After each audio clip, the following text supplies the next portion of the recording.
Gabby, Brito. My marriage is the biggest blessing in my life. It's definitely the miracle I was always aiming for. I'm more than blessed to have the man that I have by my side and an amazing father to my daughter. So my marriage is my little piece of heaven here on earth. So I just finished my master's. It was definitely a challenge. I work with population who is very vulnerable. I work with patients who live with HIV, AIDS. The majority of them are homeless. The majority of them are in rehab programs. I'm also a Navy reservist. It really taught me discipline. It taught me how to be strong and brave, and it definitely have served a lot of purposes in my life, even though it's been challenging at times. High school was a pretty interesting experience. I got to be captain of the basketball team. I played for the volleyball team. I was class president. So I got to do tons of fun stuff and build great memories. Sometimes people would think that I had it made just by the outside image of everything that I was living. Probably everybody thought that I had it made, that I was pretty much up there in the spotlight. It was definitely not the most realistic thing, but for everybody's eyes, it was the sweetest deal to have my life. But nobody really knew what I was facing in my real life. It was a Saturday night. I was cruising with my friends. Sometimes we would go out every other weekend. I was on my way to San Juan, where we used to go often. And I hit a stoplight and I looked to the side. I was underneath a bridge, and I saw this guy on the floor with a cup in his hand, and I recognized him. It was my dad, and it was shocking to me because I hadn't seen him in about a year. I was there with my friends, and nobody really knew anything about my father. He was a ghost. Everybody thought that my stepdad was my dad. So at that moment, I didn't know what to do. So I paused and I put my car in parking, and I told my friends, hey guys, that man that you see over there, it's my dad. And I walk out of the car. My best friend follows me, and my dad is laying there with his eyes closed, and I talked to him and he didn't really do much. I tapped him, and finally when he opened his eyes, he basically recognized me, but his reaction wasn't what I was expecting, just because I hadn't seen him in so long. And he quickly asked me for money, and I told him, I can't give you money, but I can help you. And from 0 to 100, his eyes turned red, and he called me the B word. He acted out in a way that was really embarrassing because my friends were there. And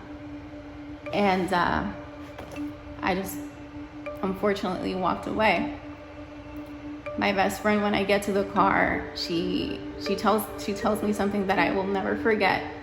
And she was like, you know, maybe your dad doesn't want your help right now, but in the future you're gonna be able to help many other people. And oddly enough, that's exactly what I'm doing right now. Living with a father who was almost always intoxicated was very difficult. I would have to say that this is something that I truly kept secret even from my mom.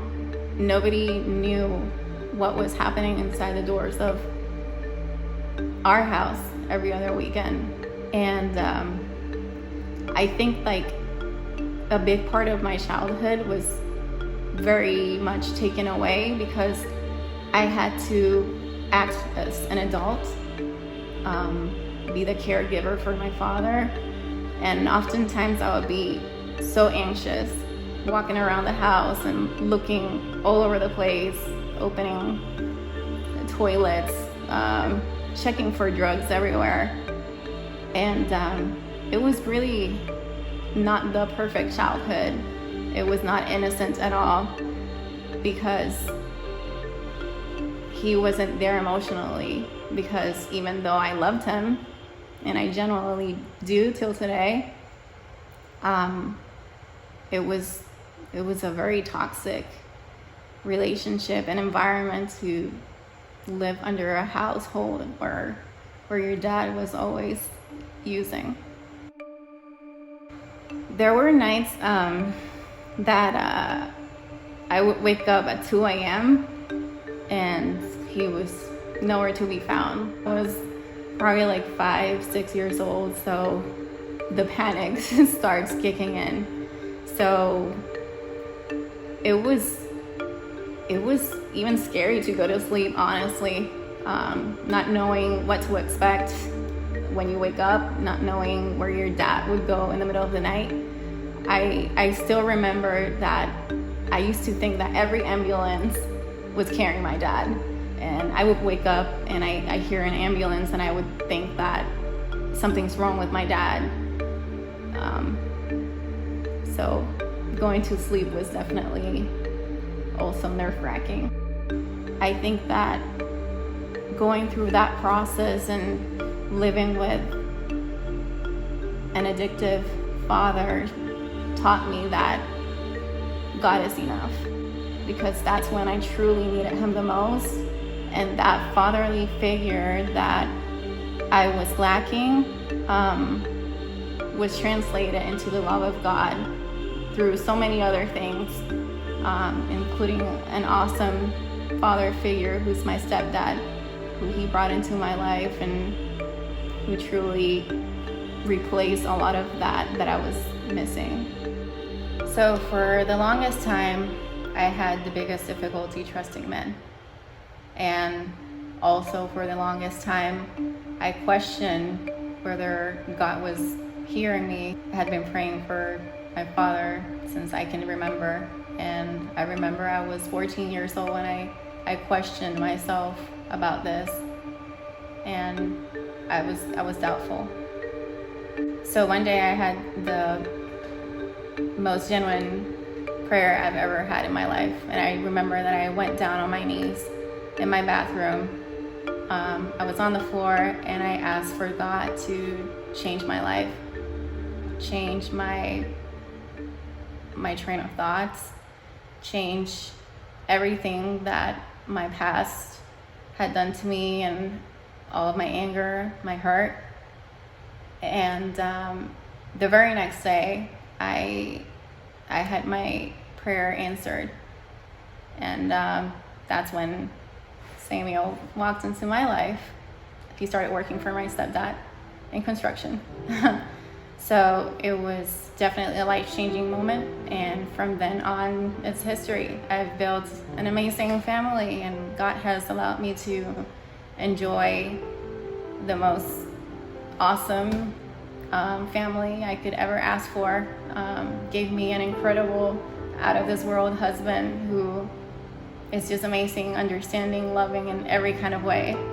And he really helped me really mold that image that I had of what men are. And definitely through him I can see Christ, which is amazing. And I'm really glad to have the beautiful family that I have, because that's my miracle. That's how my story changed. My favorite scripture is Josué 1:9, and I would quote it in Spanish because that's exactly how I said it multiple times at night. And no quiero llorar. Oh, jeez. Mira que te mando que te esfuerces y seas valiente. No temas ni desmayes, porque Jehová tu Dios estará contigo donde quiera que vayas. I'm Gabby Rivas, and this is my Jesus story.